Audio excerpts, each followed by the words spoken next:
Bonjour, soyez les bienvenus dans la semaine de l'écho. On démarre avec ce chiffre, plus de 1000 milliards de dollars, c'est le montant de l'excédent commercial de la Chine. Malgré les droits de douane de Donald Trump, le Made in China inonde la planète à un niveau inégalé. Comment expliquer de telles performances face à ce rouleau compresseur? Comment l'Europe peut-elle résister? Les droits de douane et autres transferts de technologie demandés par Emmanuel Macron sont-ils la solution? 10 ans après l'accord de Paris, faut-il en finir avec le pacte vert et autres réglementations européennes? Eh bien, pour répondre à toutes ces questions, j'ai le plaisir d'accueillir sur ce plateau Pierre Boulay. Bonjour. Bonjour. Vous êtes investisseur auprès de petites et moyennes entreprises et ancien PDG de l'équipementier automobile Novares. Elvire Fabry, bonjour. Bonjour. Chercheuse senior à l'Institut Jacques Delors. Et Anthony Morlet-Lavidali, bonjour. Vous êtes économiste chez Rexecode. Jusqu'où ira le Made in China? Pékin affiche donc plus de 1000 milliards de dollars d'excédent commercial, dont 300 milliards rien qu'avec l'Union européenne en 2024. S'il y a bien un produit qui illustre cette montée en puissance de la Chine, c'est la voiture électrique. Pour la première fois cette année, l'UE a importé plus de voitures chinoises qu'elle n'en a exportées. Le reportage de nos confrères de France 2. Le voici, un véhicule hybride parti pour recharger qui est juste ici. Pour sa nouvelle voiture de fonction, Laurent Combette a choisi chinois. Ce commercial récupère aujourd'hui sa nouvelle voiture de la marque BYD, pas encore très connue en France, mais déjà un géant mondial. Un modèle hybride rechargeable, 870 km d'autonomie, 44 500 €. Je n'ai pas trouvé d'équivalent, à la fois au niveau du look et à la fois de l'autonomie, j'en reparle encore, mais c'est vraiment ce qui m'a poussé à prendre ce véhicule. Acheté chinois, de plus en plus de Français font ce choix et la marque ne cache pas son ambition. On est passé de 50 à 70 concessions et l'année prochaine, nous ambitionnons les 200 sites en France. Donc on a une très très forte demande. Aujourd'hui, des marques chinoises comme BYD, MG ou Xpeng partent à la conquête de l'Europe. Car en Chine, le secteur explose et cherche de nouveaux débouchés. 200 marques qui rivalisent d'innovations technologiques dont les conducteurs chinois raffolent. Je suis chinois. Pourquoi j'achèterais une voiture étrangère? Les nôtres sont aujourd'hui de très bonne qualité. Des modèles vendus 20 à 30% moins chers que leur équivalent fabriqué en Europe selon les experts. Des voitures, mais aussi de plus en plus de pièces détachées, pneus, freins ou boîtes de vitesse, plus 67% d'importation depuis 2021. Pour la première fois cette année, l'Europe a importé plus de voitures de Chine qu'elle ne lui en a vendues, notamment parce que des constructeurs européens aussi en fabriquent sur place. Il y a 2 gros tiers des importations de Chine qui sont le fait des constructeurs chinois, et puis il y a un tiers qui est le fait des BMW, des Mercedes, éventuellement des Dacia, pour lesquels on va choisir de développer des véhicules là-bas parce que les coûts étaient moindres. Pour protéger l'industrie occidentale, des équipementiers demandent aujourd'hui la création d'un label pour préserver les voitures et les pièces fabriquées dans l'Union européenne.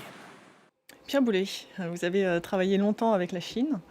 Cette montée en puissance de l'automobile chinoise, vous l'aviez vu venir? Il est un fait qu'il y a de nombreuses années, l'industrie chinoise ne produisait peu de voitures. Et puis, les fabricants de batteries, parce que ça vient de là, ont commencé à faire des voitures, alors qu'en Europe, c'est des fabricants de voitures qui ont fait des voitures électriques. Et donc, une marque comme BYD a au moins 20 ans d'âge. À l'époque, c'était plutôt Build Your Drama, parce qu'il y en avait plein sur le bord des routes. Oui, mais aujourd'hui, BYD, ça veut dire Build Your Dream, construisez votre rêve. Et donc, à l'époque, vous nous dites que c'était plutôt construisez votre drame. Tout à fait. Alors aujourd'hui, c'est tout à fait Build Your Dream, parce que ce sont des voitures qui sont très bien finies, très développées, et il y a tout un tas d'innovations technologiques alléchantes. Ça, c'est vrai que ça s'est développé, et on l'a vu déjà depuis 5-6 ans, cette évolution.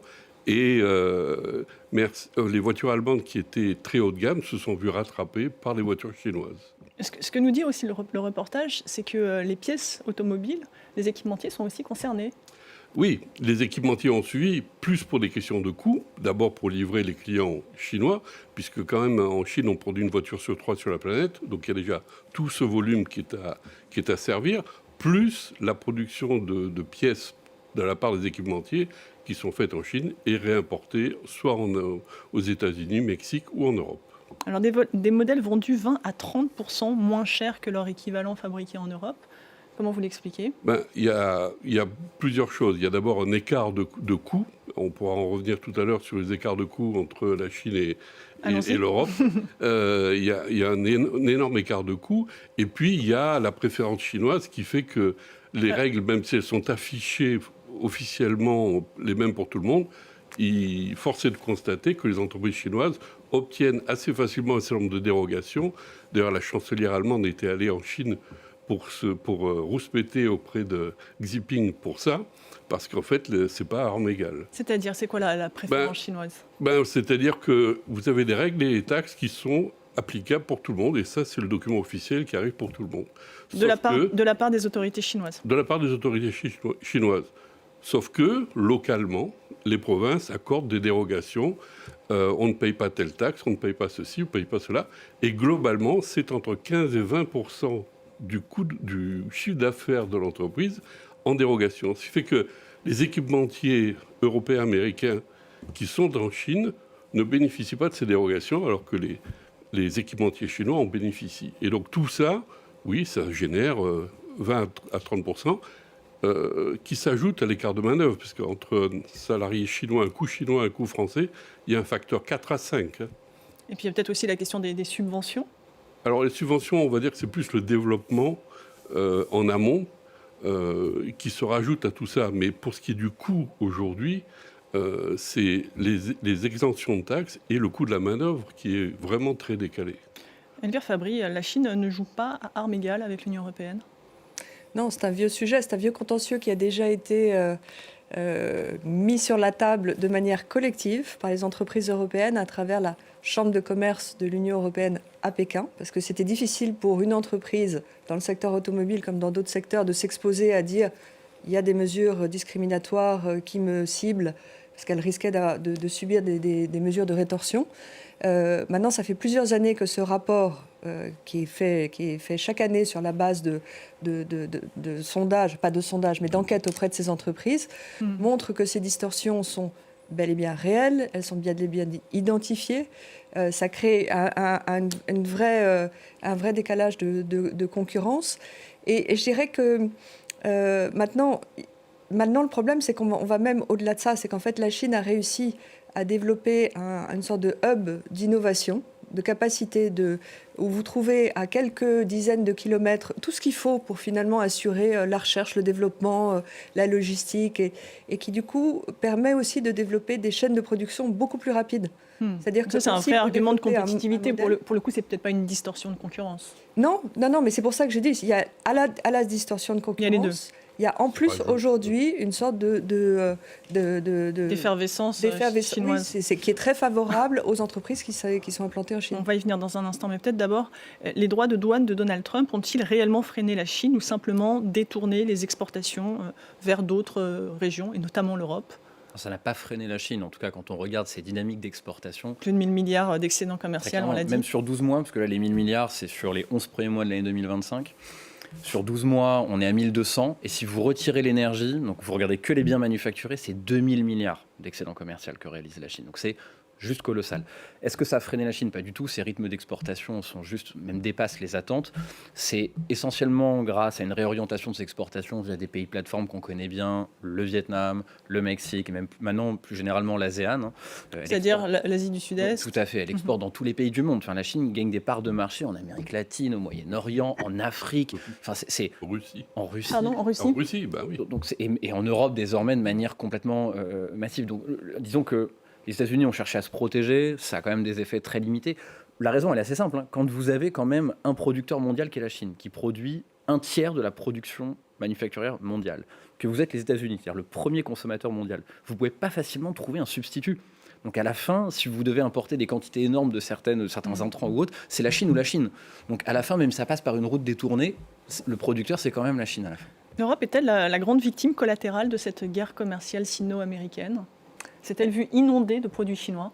Elle n'est pas la seule, parce qu'en effet, il y a eu une réorientation des flux d'exportation chinois des États-Unis vers l'Europe, vers l'Asie du Sud-Est, en grande partie d'abord vers l'Asie du Sud-Est, mais 80% des exportations chinoises qui ne rentraient plus sur le marché américain au printemps se sont détournées en 2 mois et on a vu une explosion des déficits commerciaux de tous les pays de l'Asie du Sud-Est, du Japon, de l'Union européenne.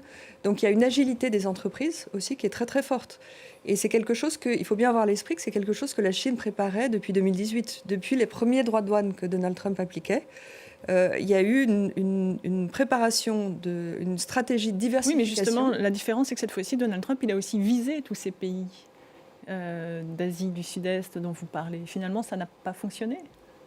C'est-à-dire que là, on pourrait reparler de l'impact que ça a sur l'économie américaine, parce qu'à court terme, il faut rappeler que c'est quand même le consommateur et les entreprises américaines qui payent ce surcoût. Donc ça, on peut le noter. Il y a eu une augmentation des prix aux États-Unis à la suite de ces hausses de droits de douane et de politique commerciale. Il faut attendre encore un peu parce qu'à l'annonce d'abord des mesures qui pouvaient venir et puis des premiers, là on voit l'image des premiers droits de douane en feu d'artifice qui ont été annoncés début avril, les entreprises ont quand même constitué des stocks très importants, le plus important, tout ce qu'elles pouvaient constituer comme stock aux États-Unis. Donc il faut attendre que ça se lisse un peu sur la consommation. Et puis là, il y a l'effet aussi consommation de Noël. Donald Trump a aussi quand même multiplié les exemptions. Donc tout ça est encore ça va coûter cher aux finances publiques américaines. Absolument. Non, les finances publiques, en fait, je dirais qu'elles thésaurisent actuellement le fameux trésor des droits de douane que Donald Trump affichait, pour lequel il faisait une publicité énorme. Mais c'est le consommateur qui paye. Et puis c'est les entreprises qui ont besoin d'intrants, de composants qu'elles font venir de l'étranger pour produire, soit vendre sur le marché américain, soit réexporter, qui sont elles-mêmes directement pénalisées, y compris la filière automobile américaine qui voit l'acier et l'aluminium continuer à être très taxés et qui ont besoin de consommer cet acier, cet aluminium, avec des producteurs américains qui, eux, se sont alignés aussi à la hausse sur les prix des prix d'importation. Donc en fait, ce ne sont pas des mesures vertueuses qui vont avantager la production locale. Pierre, vous vouliez ajouter quelque chose ? En fait, les taxes, quand elles sont appliquées, il faut être conscient que c'est au final le consommateur qui paye. Donc, que ce soit aux États-Unis ou en France, etc., si on rajoute des taxes, ça va rajouter de l'inflation, puisque les produits qu'on achète en Chine, comme vous l'avez dit, on n'a pas forcément le choix, c'est-à-dire qu'ils ne sont pas produits ailleurs en Europe ou en France. Donc de toute façon, les équipementiers vont acheter plus cher et donc vont vendre plus cher. En plus, il y a un effet domino, c'est-à-dire qu'une fois qu'on a le prix hors taxe, qu'on rajoute la taxe, après on rajoute la TVA. Ce qui fait que la TVA se retrouve inflatée. Donc tout se passe comme si on met 20% de taxes, pour donner un exemple, le 20% de TVA devient 24% de TVA.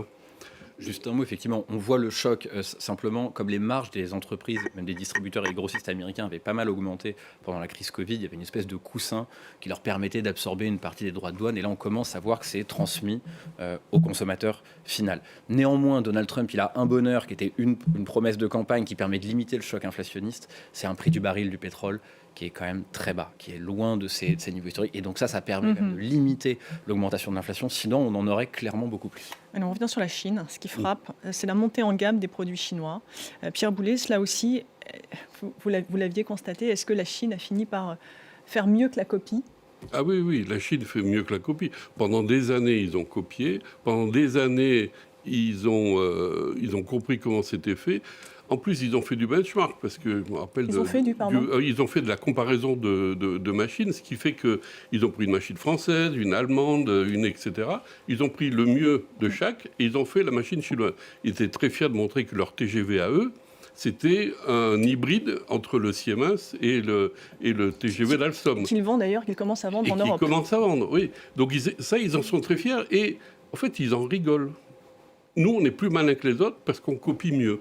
Et donc, comme ils copient mieux, aujourd'hui, c'est assez rigolo de voir que maintenant, les Chinois s'insurgent quand d'autres pays copient les brevets. Puisque les brevets, c'était pas un sujet pour eux. Mais c'est vrai qu'aujourd'hui, les produits chinois sont de qualité, ils sont performants, et surtout, il y a une très grande innovation. Il y a une effervescence en innovation qui est très... Oui, parce que là, on parle des véhicules électriques, mais il y a également la robotique, le traitement des minerais stratégiques. Dans tous ces secteurs clés stratégiques, ils sont leaders. Alors là, c'est la stratégie du jeu de Go. C'est-à-dire qu'ils ont commencé, il y a 15 ans, à acheter les mines en Afrique et dans d'autres pays. Ensuite, ils ont envoyé des Chinois pour les gérer. Ensuite, ils ont fabriqué des batteries. Ensuite, ils les ont mis dans des mobylettes, parce que le premier parc qui a été équipé, ce sont les mobylettes. Les mobylettes thermiques sont interdites en Chine. Donc il y a eu tout ça qui a lancé le marché. Et après, ils ont fait des voitures.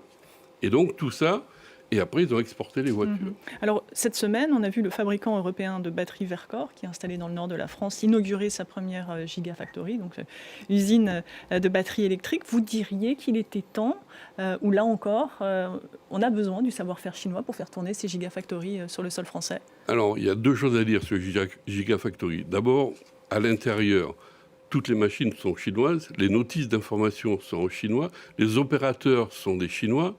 Mais les subventions sont européennes. Oui, l'argent est européen, malheureusement. Mais donc, et en fait, le transfert de technologie sera très compliqué à faire parce que il y a bien des Français qui sont autour de ça, mais force est de constater qu'aujourd'hui, ce sont des Chinois qui font tourner, ils ont exporté leurs usines en France. C'est-à-dire qu'ils font tourner des gigafactories en France. Deuxième commentaire, j'ai plus en tête, mais il devait y avoir 60 gigafactories à l'échelon 2030. Si on dépasse les 10 ou les 15, enfin, j'ai pas de stats en tête, mais globalement, mais parce que on devait vendre que des voitures électriques et on en vend beaucoup moins. Donc il y a beaucoup moins de besoins. Et je ne sais pas combien d'argent on aura dépensé en vain pour ces gigafactories et pour celles qui ne se construiront pas.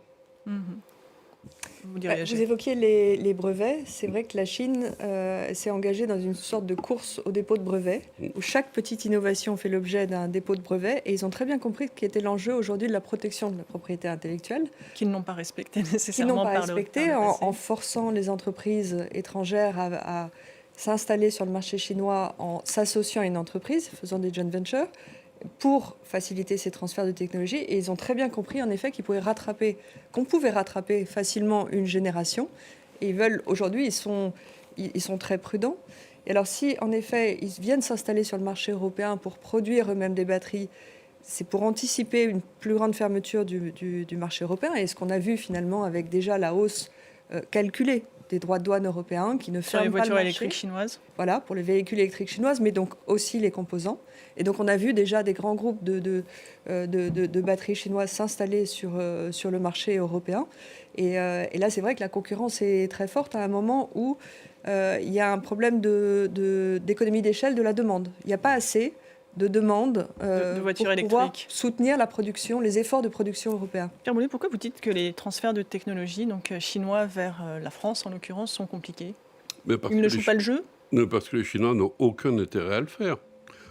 À l'époque... Mais ne peut-on pas leur imposer, comme ils l'ont fait en leur temps, en Chine? En fait, pour leur imposer et qu'ils le fassent vraiment, il faudrait des menaces. Sauf que, comme on a décrété qu'il fallait des voitures électriques en Europe, on est ça n'a pas l'air de vous plaire. En fait, on est quelque part incohérent dans nos demandes. Là-dessus, je dirais que les choses sont quand même en train de bouger, parce que dans l'année dernière, la Commission européenne a mené un grand dialogue avec les constructeurs et les sous-traitants du secteur automobile.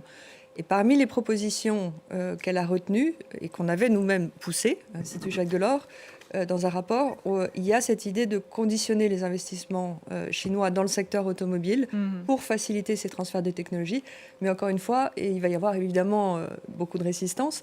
Mais c'est là où il faut que les acteurs chinois et le gouvernement chinois comprennent que si on ne va pas vers ce renversement d'échanges coopératifs, il y a un risque aussi de plus grande fermeture. Précisément, Emmanuel Macron, qui était en Chine la semaine dernière, a évoqué une menace existentielle qui pesait sur notre industrie. Le président français a défendu une préférence européenne pour l'industrie automobile et, disons, plus de souplesse sur le calendrier de passage au tout électrique. On l'écoute.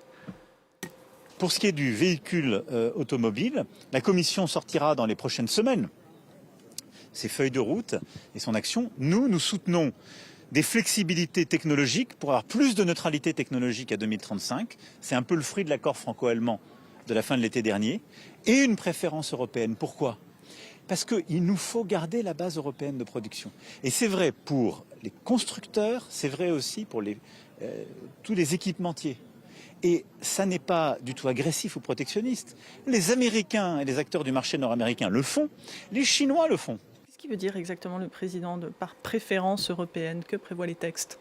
Alors, ce qui est actuellement en discussion, et donc il faut calibrer un peu ces nouveaux instruments, c'est l'idée que les constructeurs chinois soient forcés d'utiliser des composants européens. Donc finalement, faire appel aux sous-traitants européens pour certains composants. Alors, en même temps, il y a bien ce problème de maîtrise des technologies de batterie, alors qu'ils sont très en avance et qu'on a du retard. Il ne s'agit pas simplement d'ouvrir des usines, c'est qu'on a du retard. Mais il s'agit aussi de miser éventuellement sur ce qu'on appelle du Buy European, ce qui favoriserait en fait l'achat de soit composants, soit de véhicules européens, notamment pour toutes les flottes professionnelles. Et on peut imaginer que dans les appels d'offres, dans ce genre de... Il y a plusieurs moyens, si je puis dire, pour favoriser, soutenir en tout cas cette production européenne par de la demande. Mais il faut bien calibrer les choses parce que on se souvient quand même que dans les règles du commerce international, selon les règles de l'Organisation mondiale du commerce, on ne peut pas faire de discrimination vis-à-vis d'un pays. Maintenant, on a une telle pression avec la Chine. Mais quand les règles ne sont pas respectées par la Chine, en l'occurrence, est-ce qu'on est obligé de se tenir à ce genre de contraintes? Alors, c'est bien tout le débat actuel. C'est qu'il y a un risque à s'éloigner nous-mêmes, et pas que nous-mêmes. C'est-à-dire qu'on a bien vu, Donald Trump, ça y est, s'affranchit de ses règles.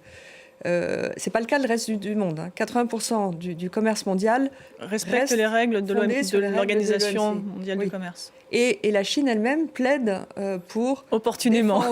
Oui, surtout que ça ne bouge pas. Mais pas qu'il y ait davantage de réciprocité dans l'ouverture du marché chinois et tout. Là-dessus, ils n'avancent pas. Et c'est bien un des points que le président défendait en allant en Chine. Mais que la Commission travaille depuis des années. Mais là, il s'agit de savoir si, de toute façon, il ne faut pas prendre des mesures qui nous permettent de réagir aussi de manière beaucoup plus rapide. Pas simplement pour le secteur automobile, pour la chimie, pour d'autres secteurs, où les importations chinoises arrivent à des prix complètement cassés. Et menacent l'existence même de l'industrie. Oui. Il a raison, Emmanuel Macron, de défendre cette préférence européenne? Peut-être. La question, c'est le timing. Parce que quand les usines françaises seront fermées, on ne pourra plus faire. Il arrive un peu tard. Ben oui. Je veux dire, si je regarde ce qui s'est passé sur le moteur thermique, donc je précise thermique uniquement. En fait, il y a 10 ans, on les produisait tous en France, enfin tous ceux que les constructeurs français utilisaient. Qui est censé se terminer en 2035, même si cette date semble maintenant être reportée. Non. Tout en 2035, nouveau véhicule vendu. Vendus en Europe. En Europe. Oui, mais les constructeurs ne sont pas des constructeurs européens. Je veux dire, d'imaginer qu'un constructeur comme Stellantis ne produise plus de voitures thermiques en 2035, c'est lui enlever 30 à 40% de son marché. Donc c'est illusoire. Donc de toute façon, le moteur électrique, le moteur thermique doit continuer. Et je rappelle qu'un moteur hybride a un moteur thermique. Donc quand vous empilez le thermique et l'hybride, vous arrivez à des volumes colossaux. Sauf qu'aujourd'hui, nous ne produisons plus de moteurs thermiques en France. Tout a été délocalisé. Donc de dire on va faire la préférence, c'est trop tard, c'est déjà parti. Des équipementiers, on l'entendait dans le reportage tout à l'heure, demandent aujourd'hui la création d'un label pour préserver les voitures et les pièces fabriquées dans l'Union européenne. C'est une bonne chose? Peut-être, il y en a qui ont essayé sur les agriculteurs. Et je ne sais pas si on peut leur demander s'ils sont complètement satisfaits des labels, mais celui qui décide finalement, c'est le consommateur.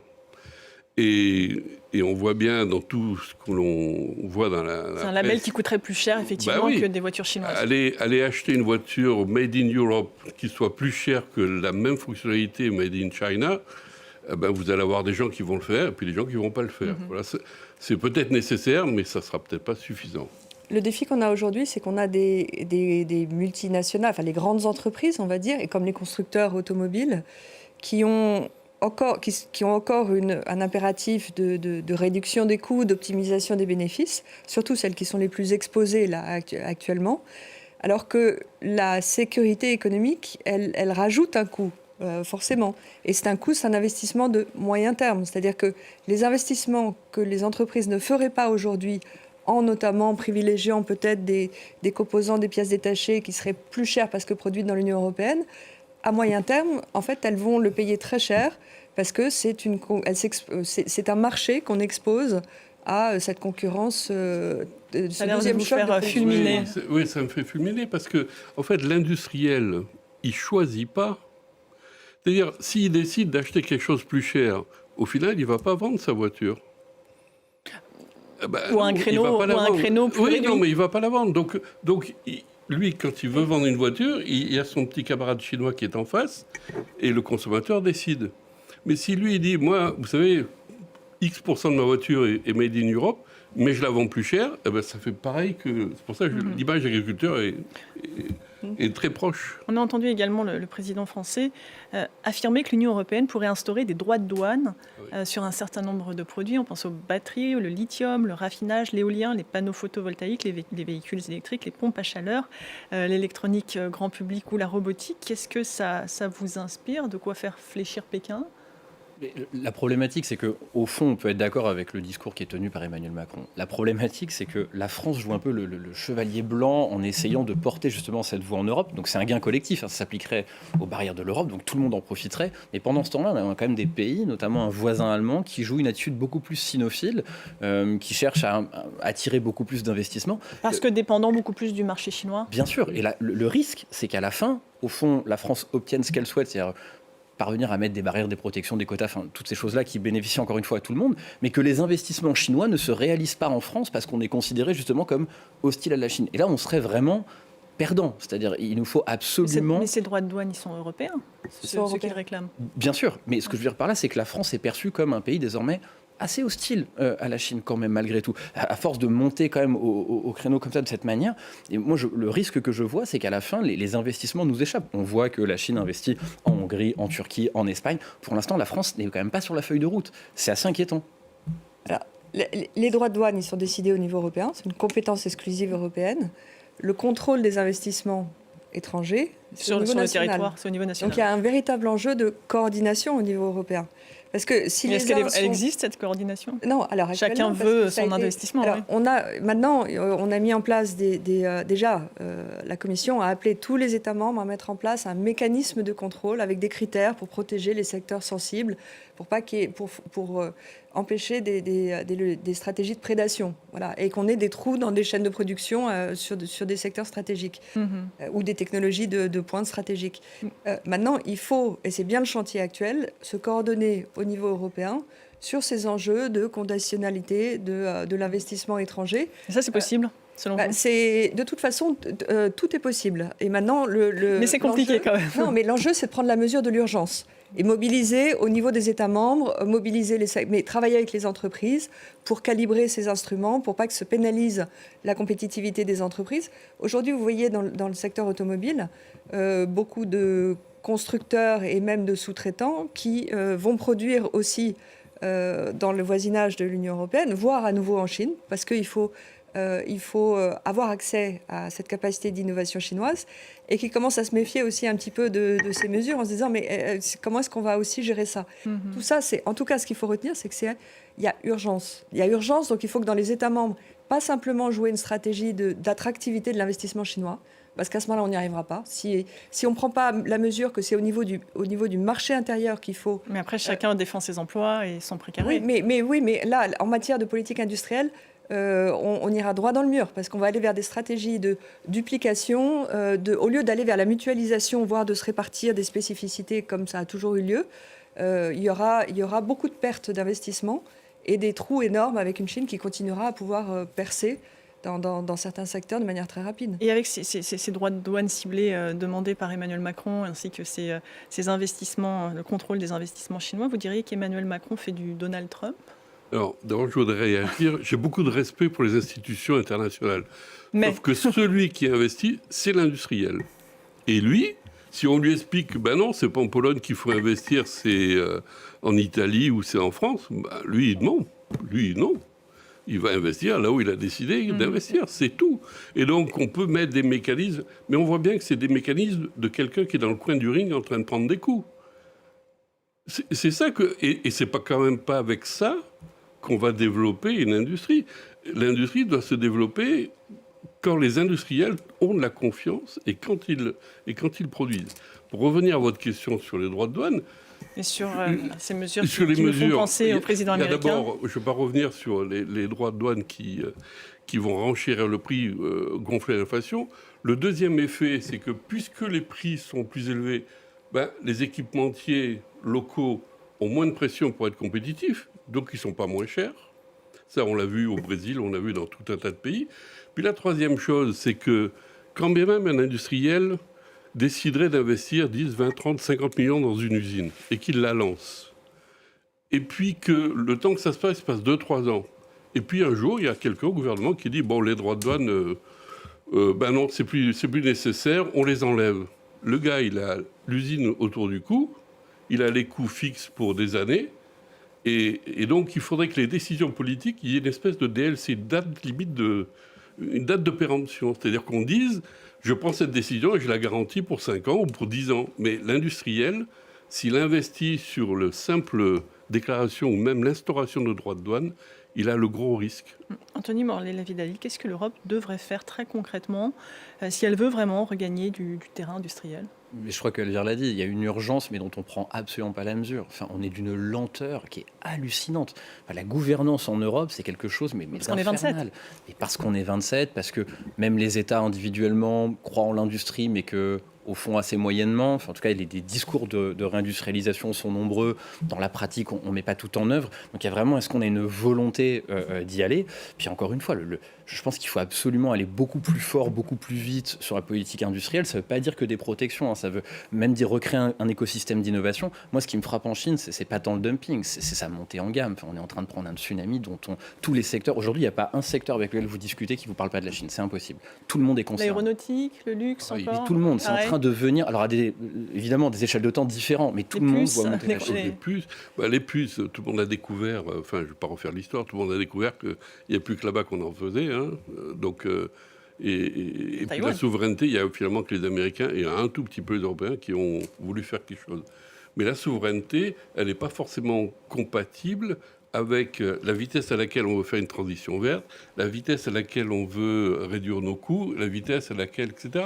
Donc, pour reprendre vos propos, on veut être vertueux, soit, mais il va falloir qu'on choisisse entre rattraper quelque chose sur l'industrie et tenir un certain calendrier d'Europe verte. Vous parlez de ces contraintes. Emmanuel Macron a dit la Chine tue ses clients.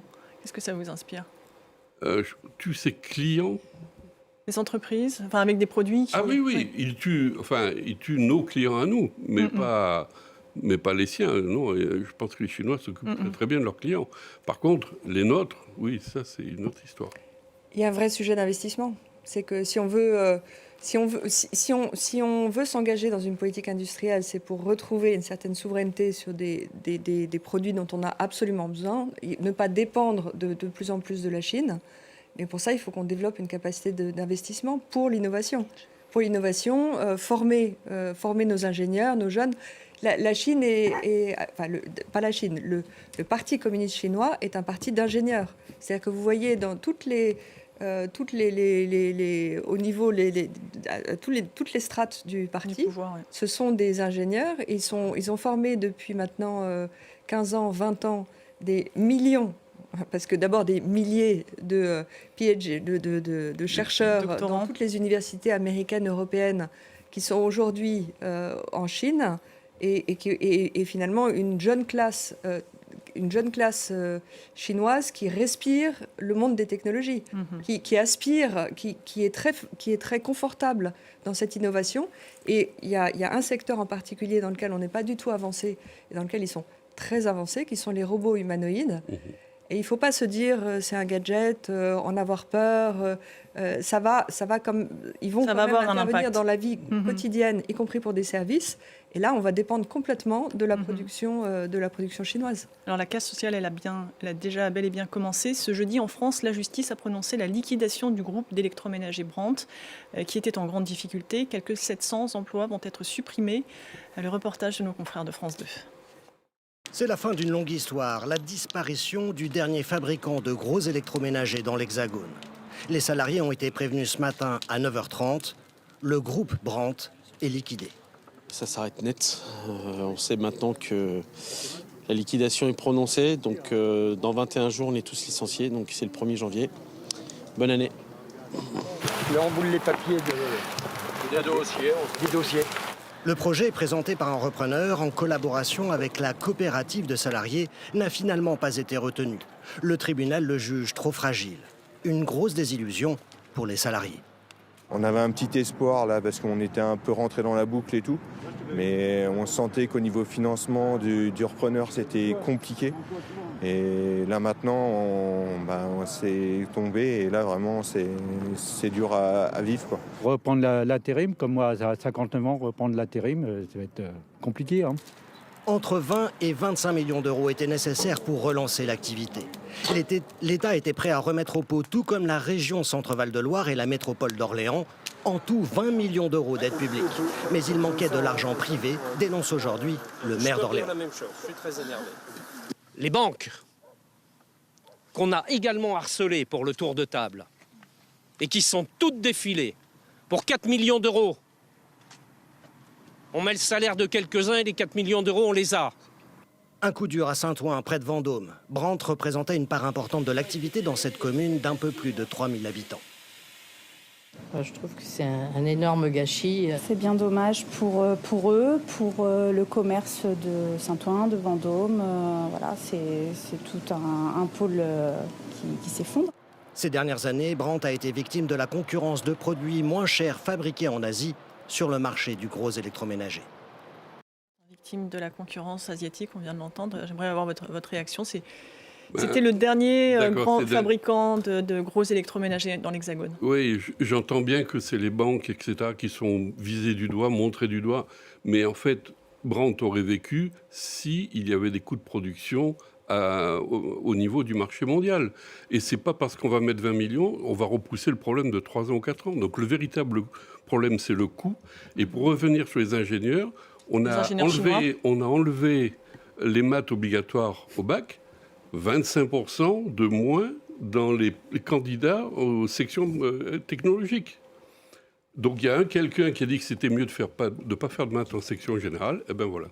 Donc le vrai sujet, c'est le coût du travail et une cohérence de politique. La Chine, un seul gars qui décide, tout le monde regarde à vous. Mais est-ce que c'est un modèle que l'on veut appliquer en Europe et en France ? Il faut choisir. Est-ce que c'est nécessaire d'être aussi autoritaire pour avoir une économie florissante ? Il y a un autre élément, c'est les plateformes de distribution chinoises. Parce on a beaucoup parlé ces dernières semaines de Shein pour tout ce qui est vêtements.